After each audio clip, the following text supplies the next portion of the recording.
नमस्कार दोस्तों, स्वागत है आपका हमारे YouTube चैनल जीके ट्रैकर पे। देखिए फ्रेंड्स, आज की वीडियो में हम बात करेंगे जो हमारी सीरीज है टॉप जीके एमसीक्यू सीरीज। इसमें हम जीके के उन क्वेश्चंस को यहाँ पे कवर करते हैं जो आपसे एग्जाम में बार बार पूछे जाते हैं। ये सभी क्वेश्चन प्रीवियस ईयर के क्वेश्चन होते हैं, एनसीईआरटी के बेस्ड होते हैं, एनसीईआरटी के फैक्ट भी हम यहाँ पे कवर करते हैं।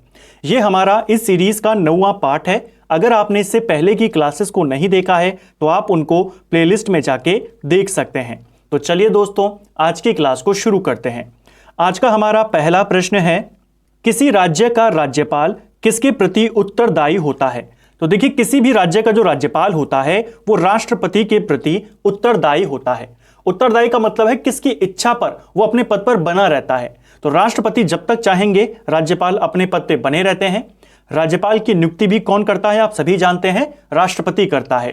एक क्वेश्चन बनता है, राज्यपाल को शपथ कौन दिलाता है? तो राज्यपाल को शपथ दिलाते हैं हाईकोर्ट के मुख्य न्यायाधीश। उस राज्य का जो हाईकोर्ट है उसके जो चीफ जस्टिस होते हैं वो शपथ दिलाते हैं राज्यपाल को। नियुक्ति कौन करता है? राष्ट्रपति। और राष्ट्रपति की इच्छा पर ही ये अपने पद पर बने होते हैं। तो इसे आपने याद करना है, क्वेश्चन ये पूछा जाता है। ठीक है, नेक्स्ट है हमारा, निम्नलिखित में से किस संविधान संशोधन अधिनियम के द्वारा शहरी स्थानीय शासन को संवैधानिक दर्जा प्रदान किया गया था? यानी जो नगर निकाय हैं इनको जो संवैधानिक दर्जा प्रदान किया गया वो कौन सा संशोधन था? तो आप सभी पढ़ते हैं दो संवैधानिक संशोधनों के बारे में, 73वां और 74वां। 73वें के तहत संविधान में 11वीं अनुसूची जोड़ी गई और जो पंचायती राज है उसे संवैधानिक दर्जा दिया गया।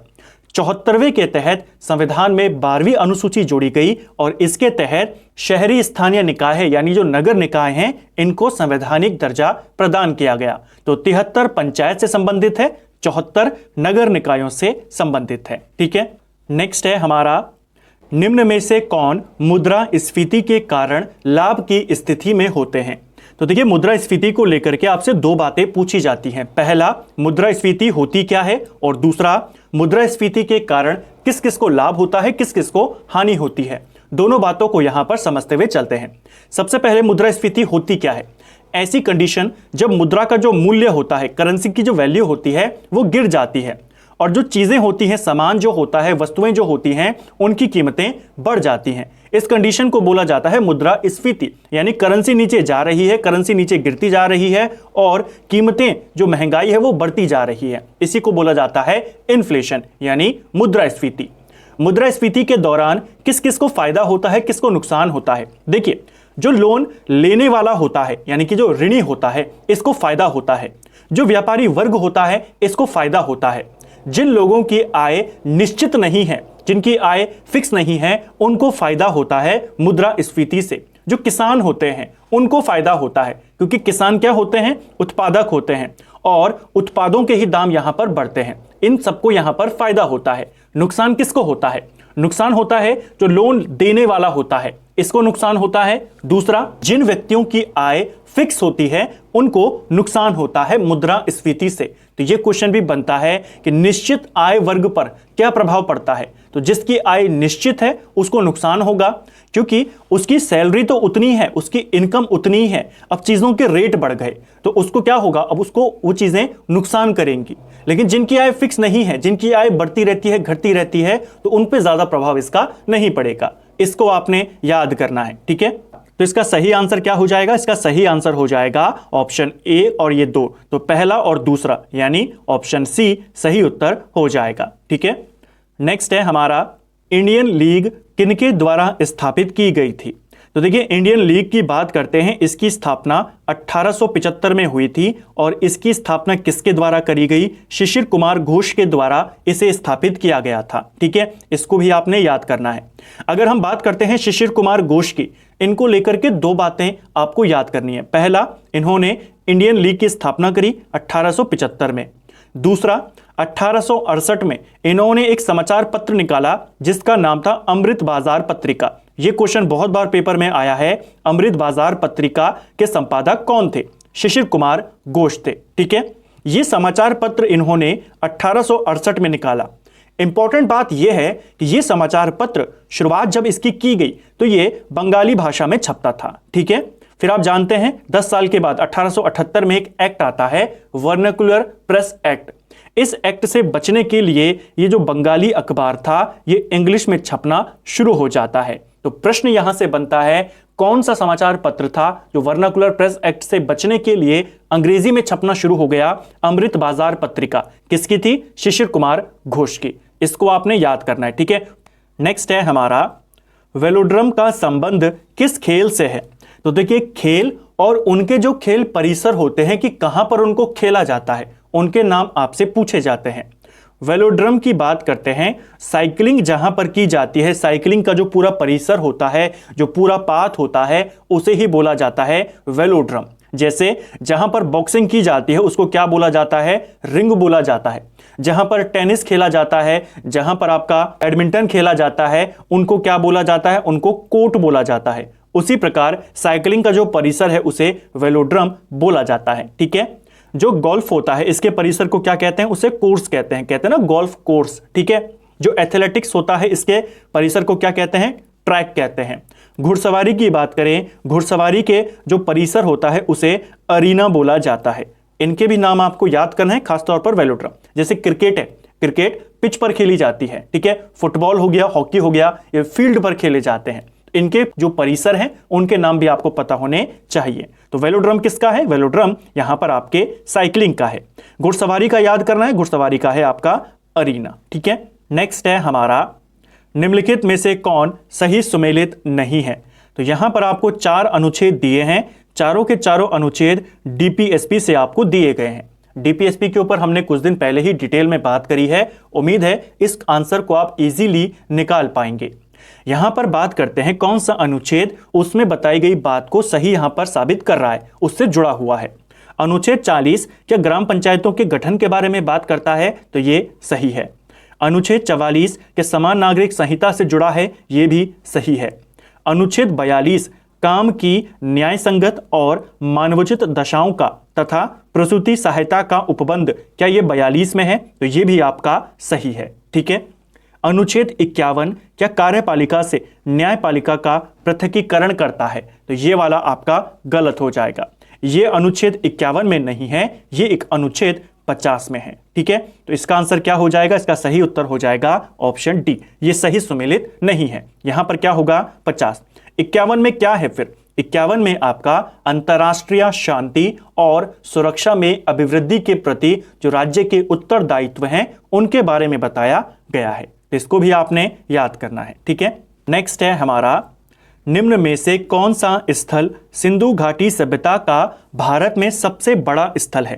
देखिए, भारत की बात हो रही है। आप जानते हैं हड़प्पा आपके भारत में नहीं है, मोहनजोदड़ो भारत में नहीं है, बचे यहां पर 2। तो राखीगढ़ी भारत में स्थित सबसे बड़ा सिंधु घाटी का स्थल है, इसको आपने याद करना है। राखीगढ़ी आपका हरियाणा में पड़ता है, घग्गर नदी के तट पर यह आता है, ठीक है। ओवरऑल की अगर हम बात करते हैं, ओवरऑल पूरी सिंधु घाटी सभ्यता का सबसे बड़ा स्थल कौन सा है पूरी की? तब होगा मोहनजोदड़ो। ये आपके वर्तमान पाकिस्तान में पड़ता है, ये सबसे बड़ा स्थल है सिंधु घाटी सभ्यता का। लेकिन सिर्फ भारत का पूछेगा तो भारत का कौन है? राखीगढ़ी सही आंसर हो जाएगा, ठीक है। नेक्स्ट है हमारा, 1857 की क्रांति मुख्यतः किस कारण असफल रही थी? तो देखिए, जो पहला स्वतंत्रता संग्राम था 1857 का, यह असफल रहा। इसके कुछ इंपॉर्टेंट कारण थे, जिसमें था नेतृत्व का अभाव था, किसी सामान्य योजना और केंद्रीय संगठन की कमी थी, और इसके प्रभाव का सीमित क्षेत्र में होना। ये सारे कारण थे 1857 की क्रांति का असफल होने का। इसे आपने याद करना है, ठीक है। नेक्स्ट है हमारा, किस गवर्नर जनरल के काल में सिंध का विलय ब्रिटिश साम्राज्य में किया गया था? काफी अच्छा क्वेश्चन है। देखिए, सिंध की बात हो रही है। सिंध का विलय भारत के अंदर यानी कि जो ब्रिटिश साम्राज्य था इसमें होता है 1843 में, ठीक है। 1849 में पंजाब का विलय होता है। तो जल्दबाजी में आपने डलहौजी को टिक नहीं करना है, ठीक है। 1843 का साल है जब सिंध का पूरी तरीके से भारत में विलय कर दिया जाता है। और कौन उस समय भारत का गवर्नर जनरल था? सही आंसर है एलेंड्रो, ऑप्शन सी सही उत्तर होगा। ज्यादातर स्टूडेंट जल्दबाजी में क्या करते हैं, सिंध विजय को लेकर के सीधा डलहौजी पे कर देते हैं 1849, लेकिन जो 1849 में मिला था वो आपका पंजाब था। ठीक है, इसको आपने याद करना है। अगर हम सिंध विजय के बारे में बात करते हैं, गवर्नर जनरल एलन ब्रो था। इसने किसको भेजा था सिंध की लड़ाई में? जो चार्ल्स नेपियर को इसने भेजा था। ठीक है, इसी के नेतृत्व में, चार्ल्स नेपियर के नेतृत्व में सिंध का विलय ब्रिटिश साम्राज्य में होता है। इसे आपने याद करना है। एलन ब्रो को लेकर के आपसे एक क्वेश्चन और बनता है। एलन ब्रो के ही काल में, आप जानते हैं 1843 में ही दास प्रथा को खत्म किया जाता है। उस समय गवर्नर जनरल कौन था? Ellenborough. ठीक है, रविवार की छुट्टी भी 43 से होती है। गवर्नर जनरल कौन था? Ellenborough. इसको आपने याद करना है। एलन ब्रो 1842 से लेकर 1844 तक भारत का गवर्नर जनरल था। ठीक है, नेक्स्ट है हमारा इनसाइडर ट्रेडिंग का संबंध किससे है? तो देखिए, इनसाइडर ट्रेडिंग की बात करते हैं, ये आपकी जुड़ी है शेयर बाजार से। ऑप्शन डी सही उत्तर होगा। तो इस सीरीज में आपको सारे प्रीवियस ईयर के हिस्ट्री, जीके, इकोनॉमी, कंप्यूटर, इसके अलावा पॉलिटी, सारे क्वेश्चन देखने को मिलते हैं। ये आपका इकोनॉमी का क्वेश्चन है। इनसाइडर ट्रेडिंग की बात करते हैं, शेयर मार्केट से जुड़ा हुआ है। जब कोई व्यक्ति गैर कानूनी तरीके से शेयरों की खरीद फरोख्त करता है, शेयरों को खरीदता है, बेचता है और उससे फायदा कमाता है, उसी को बोला जाता है इनसाइडर ट्रेडिंग। यानी कि जो कंपनी के अंदर के ही लोग होते हैं, उनको थोड़ा सा आइडिया हो जाता है कि कंपनी में क्या चल रहा है, तो वो अपने रिश्तेदारों के नाम पर शेयर को खरीद लेते हैं, क्योंकि उनको पहले से आइडिया हो जाता है ये कंपनी अपने शेयर बेचने वाली है या खरीदने वाली है, इसके शेयर ऊपर जाएंगे, इस तरीके से। इसी चीज को बोला जाता है इनसाइडर ट्रेडिंग। ठीक है, हिंदी में इसे भेदिया कारोबार भी बोला जाता है। किससे संबंधित है? शेयर मार्केट से।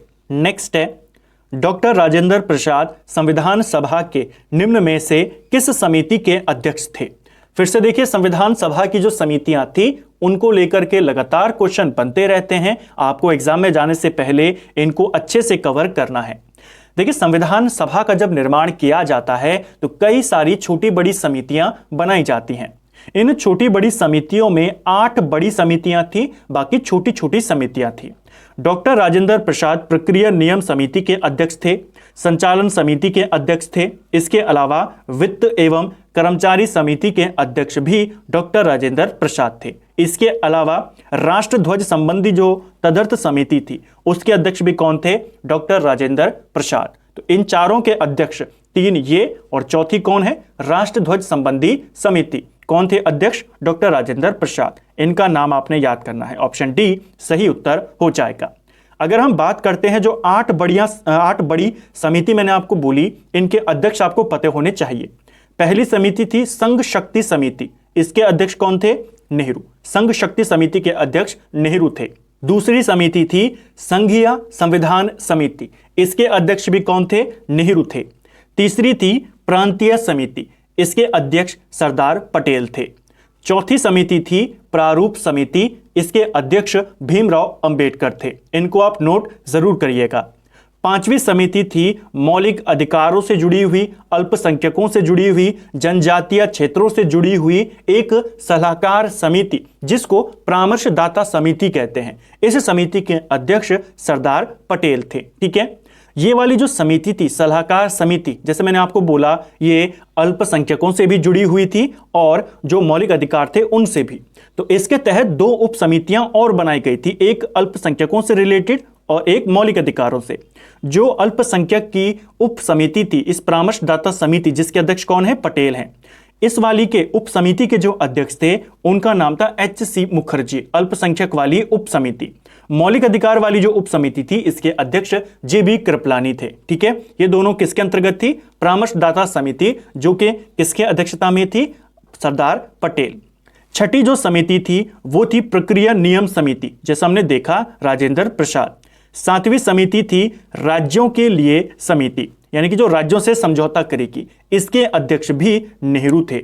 और फिर आती है संचालन समिति, जिसके अध्यक्ष कौन थे? डॉक्टर राजेंद्र प्रसाद। इन 8 को आपको याद होना चाहिए। ठीक है, नेक्स्ट है हमारा भारतीय संविधान की 6ठी अनुसूची में जनजातीय क्षेत्रों के प्रशासन के प्रावधान हैं।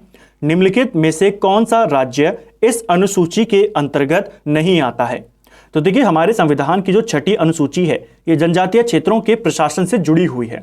इसमें 4 राज्यों के प्रशासन के बारे में बताया गया है। किस किस के बारे में? यहां पर बताया गया है असम के बारे में, इसके अलावा मेघालय के बारे में, त्रिपुरा के बारे में, और चौथा राज्य है मिजोरम। ठीक है, तो मणिपुर इसमें शामिल नहीं है। तो नॉर्थ ईस्ट के राज्य हैं, इनको आपने याद करना है। जो 4 राज्य हैं असम, मेघालय, त्रिपुरा और मिजोरम, 6ठी अनुसूची में इनके जनजातीय क्षेत्रों के प्रशासन के बारे में बताया गया है। इसमें मणिपुर नहीं आता है। ठीक है, नेक्स्ट है हमारा वर्ष 1946 के कैबिनेट मिशन में 3 कैबिनेट मंत्रियों से गठित था।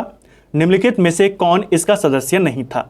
तो देखिए 1946 में कैबिनेट मिशन आता है भारत में। इसमें इंग्लैंड के 3 कैबिनेट मंत्री थे, इसीलिए इसे कैबिनेट मिशन कहते हैं। इसके जो अध्यक्ष थे पैट्रिक लॉरेंस थे। इसमें शामिल थे स्टेफर्ड क्रिप्स और एवी अलेक्जेंडर। जॉन साइमन के नेतृत्व में साइमन कमीशन आया था, तो ये इसके सदस्य नहीं थे। तो इसको आपने याद करना है। ऑप्शन बी सही उत्तर हो जाएगा।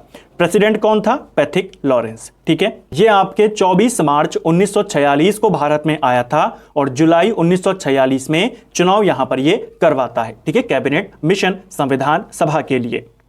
नेक्स्ट है 2011 की जनगणना के अनुसार निम्नलिखित जनजाति में कौन सबसे बड़ा समूह है? तो इस क्वेश्चन को हमने कुछ दिन पहले जो मॉक टेस्ट था उसमें भी कवर किया था। भारत का सबसे बड़ा जनजातीय समुदाय की अगर हम बात करते हैं 2011 के अनुसार, वो है आपकी भील जनजाति। ऑप्शन ए सही उत्तर हो जाएगा। ठीक है, नेक्स्ट है हमारा निम्नलिखित में से कौन सिकंदर का समकालीन था? तो सिकंदर का समकालीन कौन था? यह था आपका घनानंद। क्वेश्चन बनता है जब सिकंदर ने भारत पर आक्रमण किया उस समय मगध का सम्राट कौन था? घनानंद उस समय मगध का सम्राट था। ठीक है, नेक्स्ट है कोई संसद सदस्य सदन के अनुमति के बिना सदन की सभी बैठकों से कितने दिनों तक अनुपस्थित रह सकता है? तो सदन उसका पद रिक्त घोषित कर देता है। यानी कोई सांसद लगभग कितने दिनों तक अगर वो किसी भी बैठक में भाग नहीं लेता तो उसकी सदस्यता रद्द की जा सकती है। यह है 60 दिनों तक। अगर वो 60 दिनों तक संसद में नहीं जाता है, किसी बैठक में भाग नहीं लेता है, तो संसद के अध्यक्ष के पास अधिकार है कि उसकी सदस्यता को रद्द कर दिया जाए। इसको आपने याद करना है। ठीक है, नेक्स्ट है हमारा विश्व बाजार में यदि किसी देश की मुद्रा की आपूर्ति की अपेक्षा मांग अधिक होती है तो उस मुद्रा को क्या कहते हैं? यानी ऐसी करेंसी जिसकी मांग क्या है? अधिक है, लेकिन उसकी जो आपूर्ति क्या है? कम है। तो मांग ज्यादा है, आपूर्ति कम है, जैसे कि आपका डॉलर। डॉलर की मांग ज्यादा है, आपूर्ति कम है, तो ऐसी मुद्रा को दुर्लभ मुद्रा बोला जाता है। इसको आपने याद करना है। ठीक है, यहां से क्वेश्चन बन जाता है। ठीक है, नेक्स्ट है निम्नलिखित में से कौन सा कथन असत्य है? तो यहां पर आपको एक तरफ राष्ट्रीय उद्यान दिए हैं, दूसरी तरफ राज्य दिए हैं। देखिए महावीर राष्ट्रीय उद्यान यह आपकी गोवा में है, सही है। रानी झांसी मरीन राष्ट्रीय उद्यान अंडमान निकोबार में, सही है। माउलिंग नेशनल पार्क अरुणाचल प्रदेश में, ये भी सही है। इंटाकी नेशनल पार्क ये मणिपुर में नहीं है, ये नागालैंड में है। तो इसको आपने याद करना है। ठीक है, नॉर्थ ईस्ट के नेशनल पार्क ज्यादातर आपसे पूछे जाते हैं। निम्नलिखित में से कौन सही सुमेलित नहीं है? अब एक तरफ बांध है, दूसरी तरफ उनकी नदियां हैं। अलमाटी बांध ये कृष्णा नदी पर है, सही है। गांधी सागर बांध चंबल नदी पर है। सरदार सरोवर बांध नर्मदा नदी पर है। इडुक्की बांध जो है आपका ये केरल में पड़ता है। ठीक है, इडुक्की बांध ये आपके कावेरी नदी पर नहीं है। इडुक्की बांध आपके जो पेरियार नदी है इस पर पड़ता है। तो पेरियार नदी पर है इडुक्की बांध, इसको आपने याद करना है। ठीक है, नेक्स्ट है हमारा भारतीय उपमहाद्वीप में कृषि के प्राचीनतम साक्ष्य कहां से प्राप्त हुए हैं? तो देखिए भारतीय उपमहाद्वीप में कृषि के प्राचीनतम साक्ष्यों की अगर हम बात करते हैं, पहले माना जाता था कि मेहरगढ़ से प्राप्त हुए हैं, लेकिन जो नवीन खोज के आधार पर हम बात करते हैं, जो लेटेस्ट डाटा के आधार पर बात करते हैं, अब आपको इसका आंसर क्या करना है? अगर आपसे पूछेगा कृषि के प्राचीनतम साक्ष्य, अब आप बताएंगे लहुरा देव यूपी में यह पड़ता है और यहीं से हमें जो प्राचीनतम कृषि है उसके साक्ष्य मिले हैं। ऑप्शन बी सही आंसर हो जाएगा। लहुरा देव से हमें चावल के साक्ष्य मिले। पहले क्या था? पहले मैं आपको वो बता देता हूं ताकि आपका कंफ्यूजन क्लियर हो जाएगा। पहले बोला जाता था कि मेहरगढ़ से हमें गेहूं के साक्ष्य मिले थे और इसी को सबसे प्राचीन कृषि का साक्ष्य माना जाता था। फिर आपसे दूसरा क्वेश्चन बनता था सबसे प्राचीन चावल के साक्ष्य कहां से मिले हैं? जब आपसे केवल कृषि पूछे या गेहूं पूछे तब आप मेहरगढ़ टिक करते थे। जब नाम लेकर पूछे चावल के बारे में तब आप कोहिलडिवा को टिक करते थे। अब क्या करना है? देखिए, हमें लहुरा देव से चावल के साक्ष्य मिले हैं, तो सबसे प्राचीन कृषि पूछे या चावल पूछे, अब आपको लहुरा देव को टिक करना है। अगर ये ऑप्शन में होगा तो इसको टिक करना है, अदरवाइज पुराने वाले डेटा के हिसाब से चलना है। और अगर पूछेगा गेहूं कहां से मिला है, तो गेहूं सबसे पहले मेहरगढ़ से ही हमें उसके साक्ष्य मिले हैं। उम्मीद है आपको ये क्लियर हुआ होगा। सबसे प्राचीन कृषि साक्ष्य अगर पूछेगा लहुरा देव, चावल पूछेगा लहुरा देव, गेहूं पूछेगा मेहरगढ़। ठीक है, चलिए नेक्स्ट है हमारा, सिंधु घाटी सभ्यता में मिट्टी से बने हल के प्रतिरूप किस जगह से मिले हैं? तो मिट्टी से बना हुआ हल हमें कहां से मिला है, उसकी जो प्रतिकृति मिली है कहां से मिली है, वो मिली है बनवाली से। ऑप्शन बी सही आंसर हो जाएगा। बनवाली आपके हरियाणा में आता है और यहां से हमें मिट्टी से बने हुई हल की प्रतिरूप यहां से मिली है।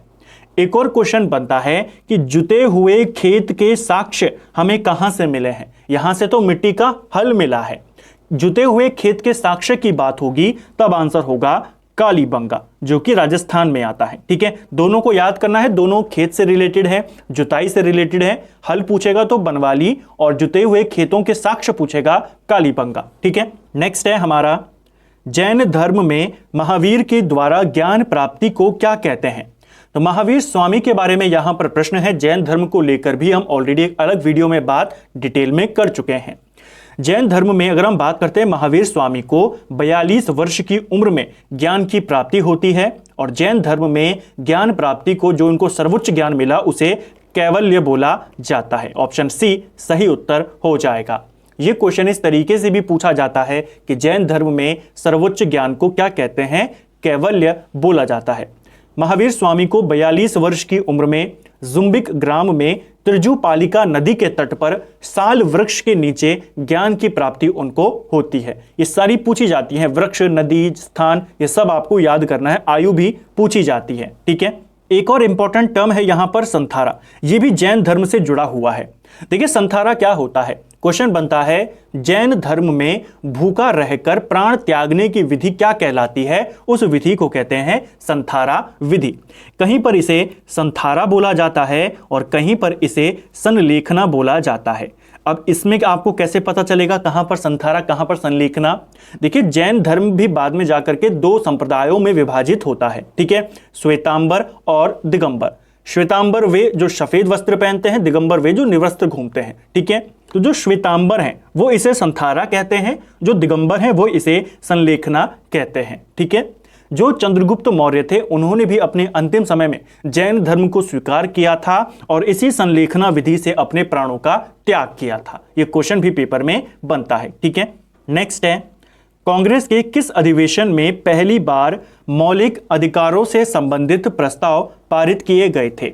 तो देखिए कांग्रेस का जो कराची अधिवेशन था 1931 का, इसी अधिवेशन में पहली बार मौलिक अधिकारों से जुड़ा हुआ प्रस्ताव पारित किया गया था। इस अधिवेशन की अध्यक्षता सरदार पटेल के द्वारा करी गई थी। इसे भी आपने याद करना है, क्वेश्चन बन जाता है। नेक्स्ट है हमारा, निम्नलिखित में से कौन बिम्स्टेक का सदस्य नहीं है? देखिए बिम्स्टेक के बारे में बात करते हैं। बिम्स्टेक की फुल फॉर्म क्या होती है? Bay of Bengal initiative on multi sectoral technical and economic corporation, ये इसका पूरा नाम है। ठीक है, बिम्स्टेक। बिम्स्टेक की स्थापना की बात करते हैं, इसकी स्थापना होती है 6 जून 1997। ठीक है, बिम्स्टेक का हेडक्वार्टर कहां पर है? तो इसका हेडक्वार्टर आपके ढाका में पड़ता है। ठीक है, यह साधारण जानकारी। बिम्स्टेक में कुल 7 देश यहां पे शामिल हैं, जिसमें आपका श्रीलंका शामिल है, थाईलैंड शामिल है, म्यांमार शामिल है। इनके अलावा 4 और देश शामिल हैं। ये 3 तो हो गए आपके, 4 और देश जिसमें हमारा भारत आ जाता है, भूटान है, नेपाल है और साथ में बांग्लादेश है।